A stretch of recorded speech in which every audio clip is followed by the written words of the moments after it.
Hi, this is Brad from Pro Wrestling Junkies, and welcome to another episode of Toilet Side Wrestling Talk. Today's guest hails from Alexandria, Kentucky, and is a former rugby player as well as a U.S. Army veteran. Started wrestling in 2016 and trained at the Team 3D Academy. Has worked for such promotions as Evolve, Game Changer Wrestling, Synergy Pro, Hood Slam, Queens of Combat, and in 2018 had a match on NXT against Kairi Sane. She's the current Pan-African World Diaspora Champion. She's also held the GCW Women's Championship. Shared the ring with the likes of Tasha Steele, Shook D, Ashton Starr, Logan Easton LaRue, Danny Jordan, Ashley Vox, and I could go on. In 2020, PWI ranked her in their top 100 female wrestlers list, coming in at 86. They also ranked her in their top 500 wrestlers, regardless of gender, coming in at 173. So let's welcome today's guest. She's known as the Afro-Punk, Trish Adora. How are you? How are you? I'm doing fine. You doing all right? I'm doing pretty good. I'm from Washington, D.C., though. That was a lovely intro, though. Very What nice. was it? The Alexandria. I thought I had everything down. Whatever. I like that pattern next to you near the flowers. That's really cool. Oh, thank you. Oh, the flower near the flowers, yes. Yeah, no, that's really cool. So let me ask you, how is COVID in where you live? Is there a lot of restrictions right now? Yeah, D.C. is so touristy right now, or just in general, it always has been. So just trying to get everything kind of situated. We've been quite restricted. Just put it Okay, that way. okay. So, there's been a lot of changes made, so. And have you been able to even like book like appearances, like shows for 2021 yet, or is it still too much of an unknown? As of right now, I have 2 shows in January. I'll be debuting in Dallas. I'll also be going to Ohio Wrestling Alliance as well, towards the end of January. But nothing really concrete set in stone just yet. Trying to get things situated, of course, for Black History Month and for Juneteenth. Just trying to figure out those plans. That's what I'm trying to hang around about right now. The definites, that focus on those. Right. So did you grow up there, or did you live somewhere else? I'm born and raised in Washington, D.C. Yeah. Oh, cool. And have never left? I did leave. I left to train. I trained in Florida for about 4 years. So Okay. I was born and raised here. I stayed here for a little bit.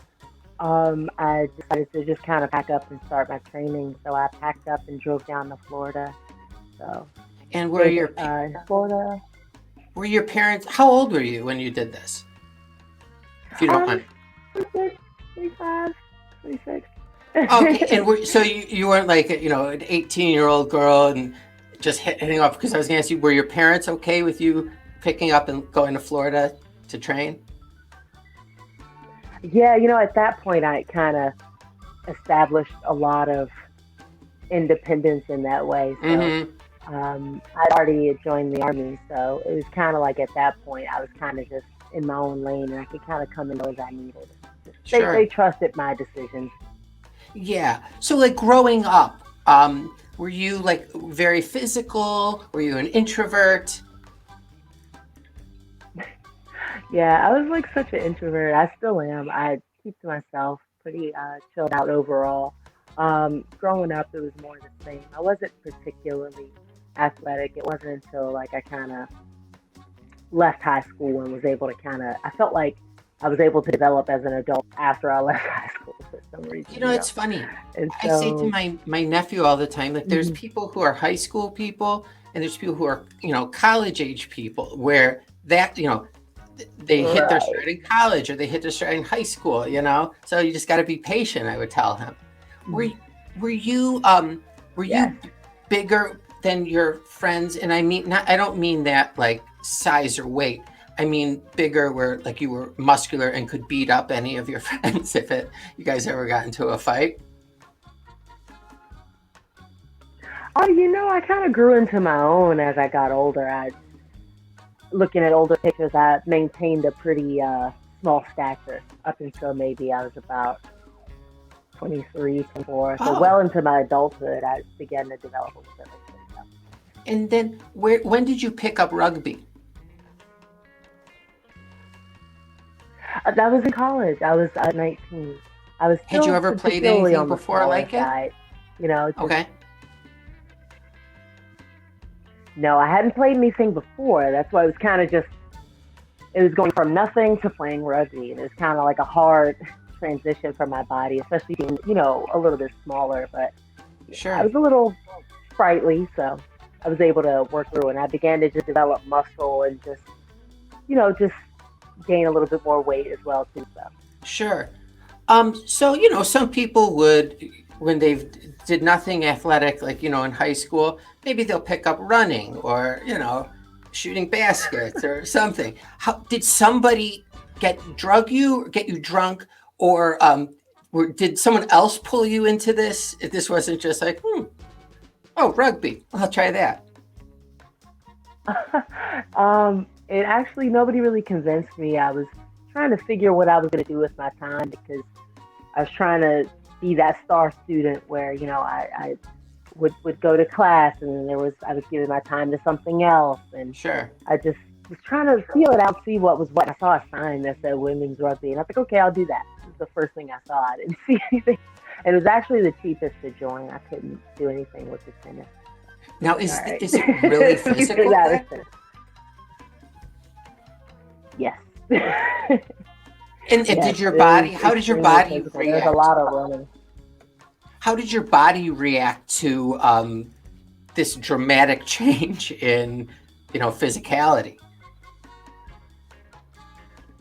Yeah, so I found myself out of breath a little bit initially, find myself trying to catch up, just needing that cardio to be able to. It was just not a way that I had trained my body before. So it was just kind of new to me trying to reintroduce being able to catch my breath. Up until that point, it was like, all right, I'll run to the bus stop. But, now it's like, now you got to run, and it just taught me to like not be lazy either. Being a part of the team means that I can't just, loaf around a little bit. I can't run as hard because I'm tired. Just being able to tap into that next level, be able to show up for your teammates is quite a learning experience. So. Yeah, I imagine. So you're playing rugby. I imagine you made like a lot of friendships through that. Hmm. Yes, it was a lot of, well, there was a lot of things happening in my life at once. So it was just very hard for me to sort of gravitate towards people in a way that felt like it was serving us both. It was the Mm, first time away from home, the first time, being I was at a predominantly white school. I was, very far from home. mhm. And there was just a lot of things I was just starting to figure out about myself. So it was a little hard for me to make friends. And I think that kind of carried over more of that high school shyness and anxiety and things like that just kind of carried over a little bit. So it was hard initially, but eventually it was able to come around, little camaraderie. So when you're in college, you graduate college. Has joining the army come onto your radar yet at that point? So funny enough, I did not end up graduating college. There was just a whole, storm of like emotional things that I was going through, and I'd end up having to go back home. Okay. And once I went back home, I had to recenter and figure things out. And I started wait tables, you know. Okay. And then I was kind of a little aggravated about that because I was like, shoot, I was supposed to like, there was all these dreams that I had, all these things that I was supposed to do, and I just felt a little bummed out about it. Little did I know, at 19, there's just so much more life and so much more to do. But obviously, when you're in it at the time, you just cannot see a way out. And Yeah, yeah, I was just really bummed out, and I went through a really sad period. And one of my coworkers was like, "Hey, you should join the army." I was like, "What are you talking about?" yeah. That doesn't make any sense. Had you ever It seems thought so about that random. before? No, no. I mean, I seen maybe like one or two war movies, and I was just like, "Oh, that looks unpleasant." And you just don't really know what you're really signing into. just didn't really understand that world or what you even would need to be a part of that world. So it was kind of Yeah. like, oh, what are you talking about now? And over the course of a couple of weeks, he like bought like pamphlets and he'd be talking about it and he would tell me how he was like talking to a recruiter and then like a couple months passed and oh, sorry, there we go. A couple of months passed and I'm just like, all right, you're kind of serious about this, and he's like, yeah. So he got me in touch with the same recruiter. We start chatting and all of that, and we both signed up. We're actually still buddies to this day. That's so funny. Oh, that's But awesome. we both ended up signing up. I signed all my paperwork, and then I told my mom. I was like, hey, I did a thing, So I mean, it didn't go the best, but I mean, at the end of the day, it all worked out for the best. So she kind of, she understood that it was time for me to make some decisions where, I don't know, I try to see how I matched up in the real world and kind of try some things out for myself. So, And, go on. yeah.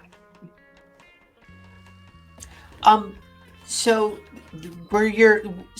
how long after you sign your name are you like, do you, leave for training? That whole period was about you mean for wrestling training, yeah? No, from when you signed up to join the Army, like with the recruiter. Okay. When do you leave? Yeah. That period was about 3 months. So not very long of a transition. I had to kind of quickly just kind of get myself together, take all the tests and whatnot. It was such a funny moment. Sometimes when I think back at that time, it was like just such a blur. It all happened so fast, I imagine where they, what you see in movies where like the drill sergeants are like screaming at you. Does that really happen? Yeah, they kind of that's kind of the purpose there, It's that strip away, build up kind of mentality, Yeah. It's threaded in the culture of the military and the Army and everything that they do, So it was hard for me to kind of accept that. Me as the individual, I just had a hard time just really buttoning it up, but I buttoned it about right, I really enjoyed my time in the Army. I wouldn't trade that, for anything. It really taught me a lot about myself. It helped me just have like a personal courage about myself, you know what I mean? And just like some integrity about myself. I regard myself a little bit differently for that, And I got to meet Johnny, the promoter at Fight Club.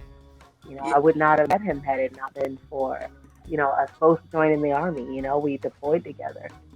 There were conversations where they'd be like, hey, there's this belt, or hey, there's this promotion, I'd say stuff like, hey, what if I could wrestle, And to just see all that years later turn into all this is just super cool. I wouldn't trade those moments.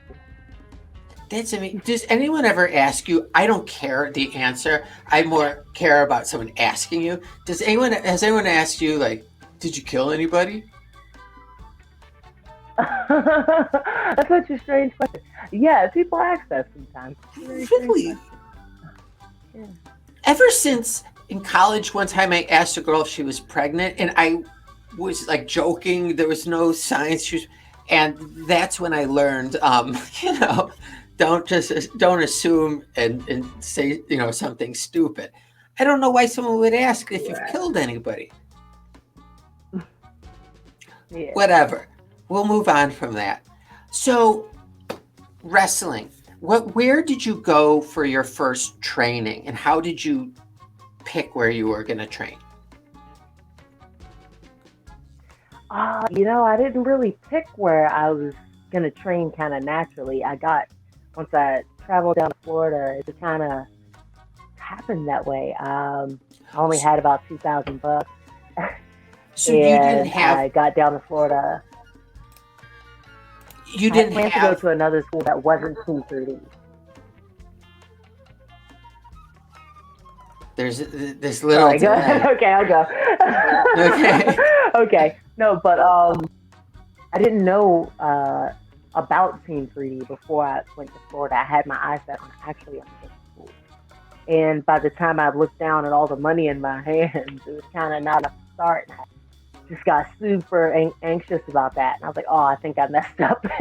But thankfully, I got a job at the van store in Orlando. And one of my coworkers, funny enough, trained at 3D. And I was like, oh, what are the odds of that? Hello, new friend, you know what I mean? Yeah. And so I just kind of attached myself to her and just talked her head off about it. And I ended up going to the school and talking to Devon, and I was like, holy crap. You know, I signed up a couple months later. It took me a little bit to save up some more money, but Sure. I signed up a couple months later, and that went pretty well. That went pretty well. I wouldn't trade that experience either. Team 3D is a very top-notch school. I learned how to respect the business, you know, and I learned how to respect myself and how to, you know, just those lessons that don't involve bumping and rolling. Just, you know, the traditional things you would learn at a wrestling school. There's just that other layer to it, you know, that you either unfortunately learn out without the training wheels out on your, you know, out on your Yeah. own, or thankfully, you know, you'd have somebody kind of guide you along the way through that part of it too, you know. So I was very thankful for Team 3D. Very Did much so. the night before you were going to go to the actual training, were you able to sleep? Were you nervous? And or like you've been in the Army, you don't get nervous like that? You know, I'm still so nervous. You know, I'm a nervous person. I care so deeply about all these little things. You know, to me, it was kind of like, oh, I'm doing a hobby. You know, it wasn't really like Yeah. that. You know, people are like, oh, just do it as a hobby. And I'm like, what are you talking about? I'm going all in. You're crazy. You know, I'm not going to, you know, waste my time, especially since, you know, there's a lot of cost up front. There's a lot of stuff within independent wrestling that you pay up front and you just hope you make your money back before long. You know what I mean? So, you just kind of go through those motions, and I don't know. I don't know. Who told you, or did you decide that you were going to have your first match? Like, did someone say you're ready, or did you go to someone and say I'm ready? So it starts off with me. You know, it took a while for me to feel the confidence to even like ask. I was like, "Hey, D1, what's up?" And then like I'd lose my nerve. I'm like, all right, I mean, actually, and I think that in itself just kind of showed me that, you know, I just wasn't ready yet because I wasn't clear on what I was asking for. Okay. You know what I'm saying? And so Sure. it took me, from when I started training, it took me maybe like a year and a half before I was like, all right, I think that I understand enough to be able to reasonably exercise this locally. You know what I mean? Trying to like Totally. make it as You're not basic rolling as it out possible. nationwide Like, hey, yet. I think I can do that now. Don't you think? Yeah, right. We'll try this out locally. Some of these things that we've been working on. We've been working on psychology for months. You know, maybe I can show those things off. So trying to present it as such a present it as basically as possible. He was like, yeah, you know, you're ready. You know, you're ready. And so around that time, me and Lacey Lane had actually come up around the same time. So we were able to have, you know, our first match together in Florida. So it was pretty cool. The nerves, though. Yeah, I Naturally, imagine. the nerves were just pretty. But it was more of a controlled situation than a lot of people get to have. So I was pretty thankful to at least be across from someone that I'd already trained with, you know, previously. So it wasn't as, you know, Yeah. jarring somewhat. But Could you, for your first match, could you even hear the audience or anything, or were you just so focused on, oh my god, this is my first match? oh my gosh, there's no way. You know, they even had me do a promo in the beginning, and I was just like, what? You guys keep talking in front of people right now. I was going to ask you that. I was like, oh, shoot. And I was like, yeah, you know, I'll totally do it. You know, you just kind of take it on the chin and move on. But like, my heart was like beat so fast. And, you know, I just didn't know what to say. It kind of came off as like, yeah, I'm here and I'm going to bust you up, kind of, you know. I don't know. You know, you just watch it and laugh now. But I'm so thankful for that. Yeah, I imagine. Like, did is this something where is promos part of training? Is that a part of training where, you need to be in front of a camera with a mic?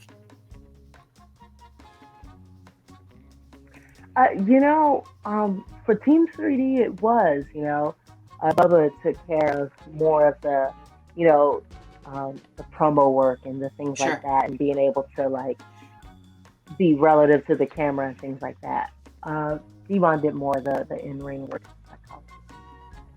And so you there have was your an first. emphasis on that early, and that's very important. Yeah. It's And why I then was when able to did you kind start? of slip into the role and kind of do what I needed to do. Oh, sorry. No, no, no. We're working with this delay. I apologize. So when do you start going out on the road? So for the first year that I was on the independent, Mhm. so the first year was pretty rough. Just traveling basically central to Florida, just Mhm. trying to get some matches under my belt under that local scene. I hadn't really developed who I was in a lot of ways, even like outside of wrestling. I hadn't developed, just who I was. There was a lot of understanding to still be had. I did take what I was doing very seriously, and I think it was almost too seriously. And I think that was to my detriment early on. I think I took a lot of what I was doing so seriously, and I forgot about having fun. That there were a lot of critical moments and a lot of things that you just kind of miss out on, or blur out, or gloss over, or you just maybe not even focus or even paying attention sometimes, And it was just such an interesting first year. Those growing pains in Florida. About a year after that, it was maybe early 2018. I was deciding to kind of come back to DC. I'd already spent about 2.5 years kind of floating around in Florida. I just kind of wanted to come back home and just realign. Sure. Once I got back home, I couldn't. The changes that I made were day and night. Just how I felt about myself. Sure. How I felt about what I was doing. The confidence that I needed to demand certain things, to ask certain things with a smile. You know what I mean? Yeah. To make those connections, it almost like a switch just went off. I was able to go to a Ring of Honor seminar tryout, and I was invited back, and I started training there, and I think it just, my career really took off in a really big way for those past year and a half. And then this year, yeah. So you've heard about the virus? Can't even imagine. I know, right? Yeah, right. Let me ask you something. With it, this is not to be offensive, because this is something I do. During that time, before you moved, or when you moved back up, did you go to therapy at all? I had not. I have just been walking around dragging these bags, you know what I'm saying? Just trying to figure it out on the run, Not helpful, of course, and not recommended at all. But there's a lot to say for changing your environment and like going back to the place there you feel the most comfortable. So that was like the turning point when you went back to DC. That's when you started, pursuing, wrestling out that way. Yes, and it was I wanted to kind of come back with something, and that's why I just kind of wanted to make sure that I was just properly ready to leave the nest of Florida to come back home, even to DC, And once I did, I feel like something just sort of shifted inside of me, where I just understood now that I absolutely had to work, a hobby to some, okay, but for me, this is kind of like more than that. This is something that I've seen now with my own two eyes, that I can make a lot of money off of. I've seen that I could provide positive changes in the culture of wrestling. I've seen that, my mom can be proud of something that I'm doing, something cool that Totally. I'm doing for myself, you know what I mean? And that's a good feeling, being able to work in my city, being able to have shows in DC.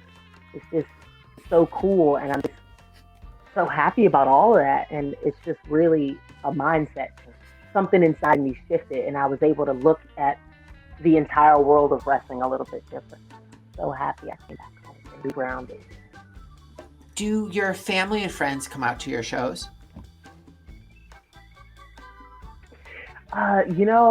They do when they can. Sometimes they stream them. So Oh, that's okay. really nice of them. My mom and my brother came to watch me uh, February of last year, 2020.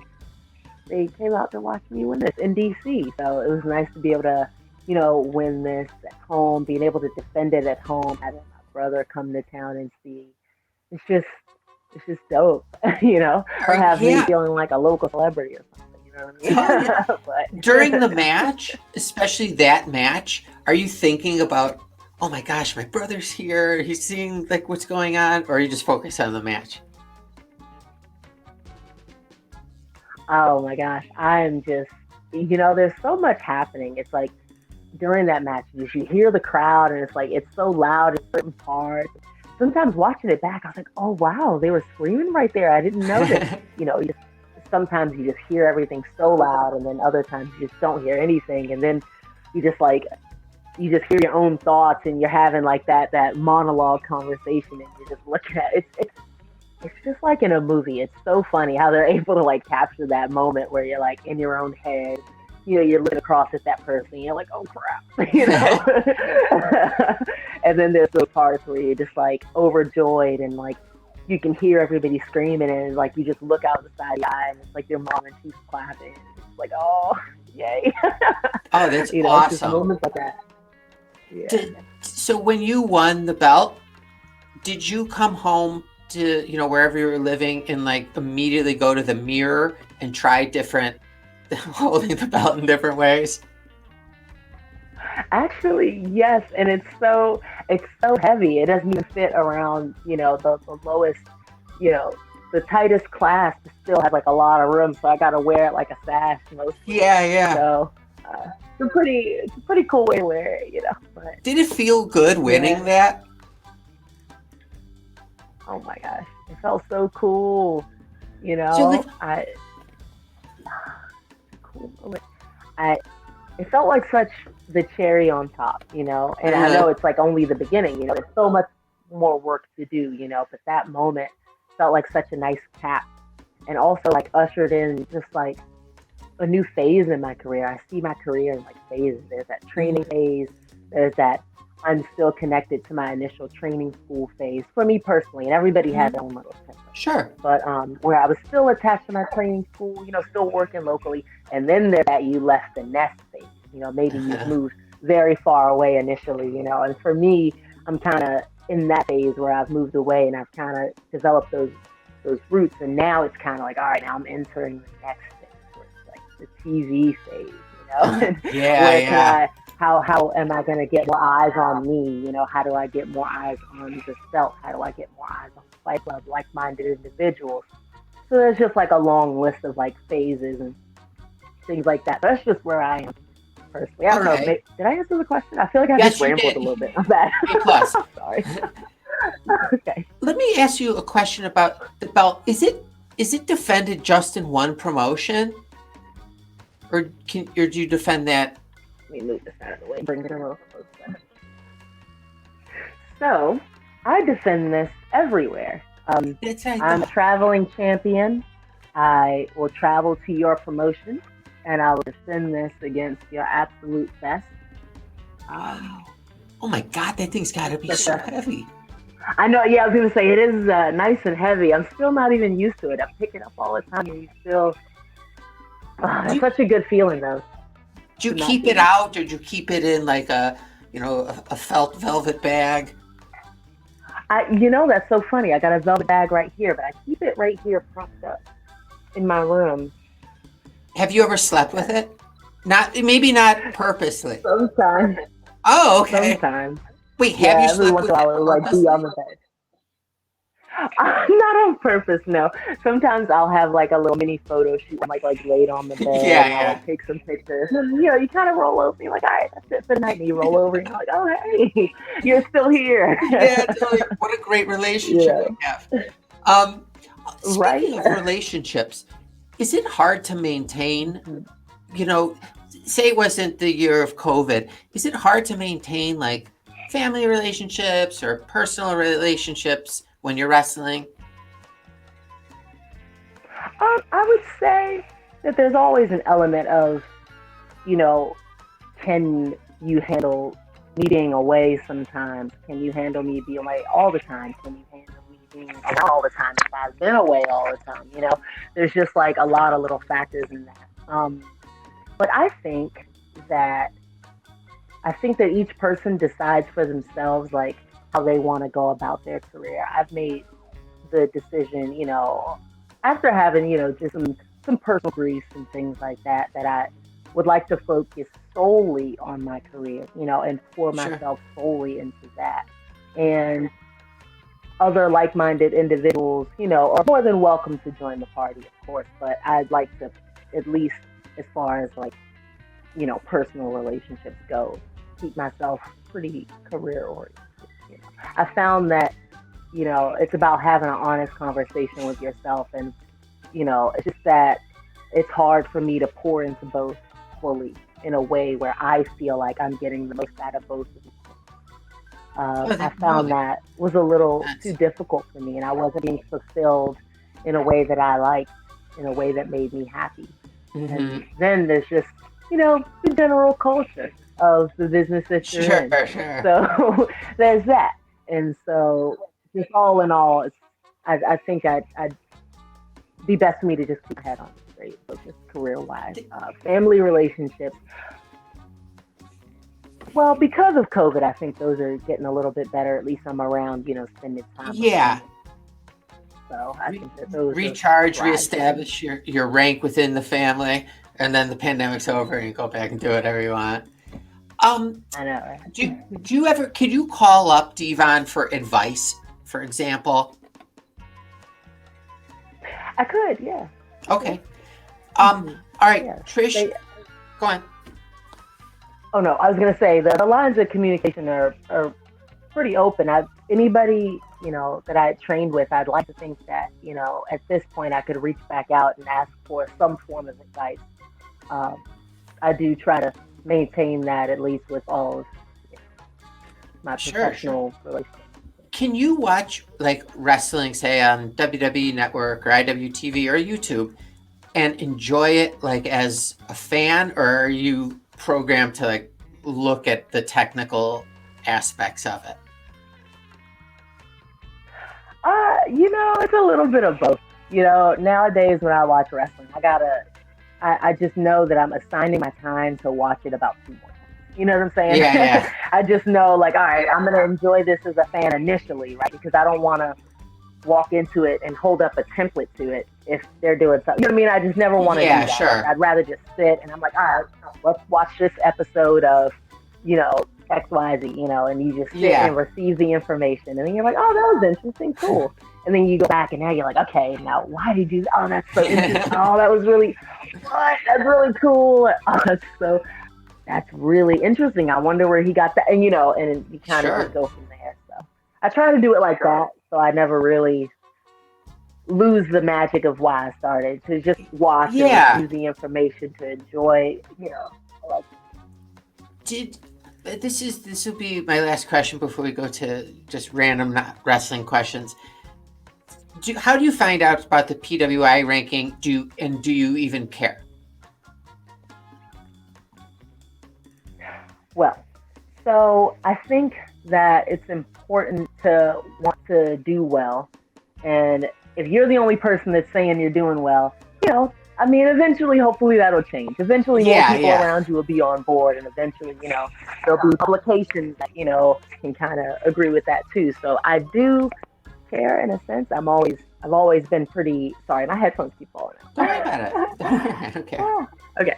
But yeah, but I always try to be esteemed first, so I don't assign everything in these publications, and Yeah. you know, it makes it so much sweeter when you do, I end up on PWI's top 500 wrestlers. Do you only It have makes it so much cooler.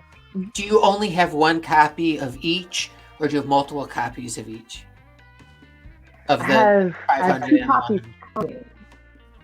What I was have a it? copy of the 100 coming, and I only Okay. have one copy right now of the 500. So I'm When hoping to get some more copies.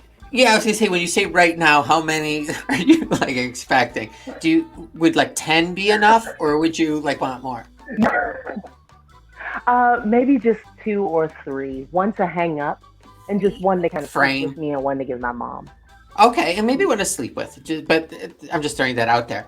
Yes. All right. So it's Sunday. I think my in-laws are here already. I don't know, but so thank you for spending the best part of my day with me right now, because it's just going to go downhill from here. But can I ask you 5 random non-wrestling questions?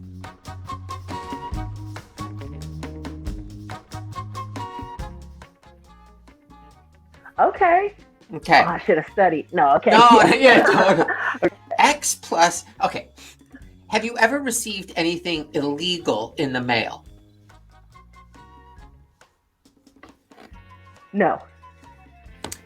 Okay. Have you ever nursed an animal back to health, but then it bit you? No. Okay.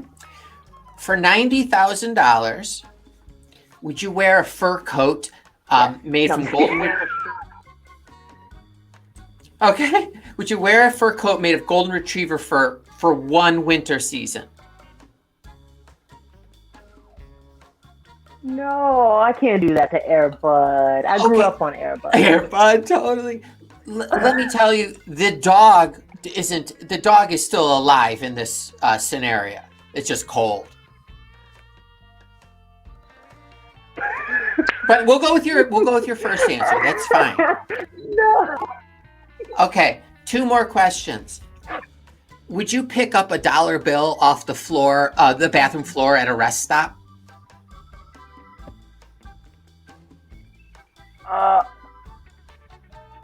No. You might want to leave that there. Probably. Yeah. Okay, Oof. last question. Would you rather be the President of the United States or a contestant on the Family Feud? Ooh, see, you know what? For some reason, this is like the hardest. Yeah. Oh, there's a lot to to factor in. Yeah, right? I'm like, wait a minute. What would I rather? Because, life is hard enough, Yeah. Assign a job title that's going to... Where half the country hates you at all times. Right? I was going to say. But a wrong answer on Family Feud, I mean, you may as well. No, Yeah. Probably... It's career suicide. The Family Feud.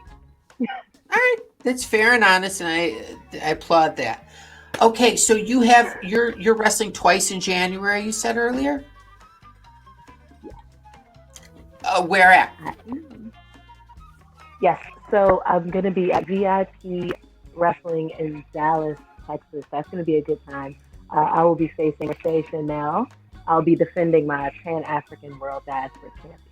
Nice. Also, right after that, I'm going to Ohio. That's going to be fun for Ohio Wrestling Alliance. It's going to be me and Don't Die Miles. We'll be doing it again. Oh, cool. So. Oh, that's awesome. Yeah, we'll be doing it. Oh, this brings up a question. Do you have to check the belt on? Are you driving to Texas or flying?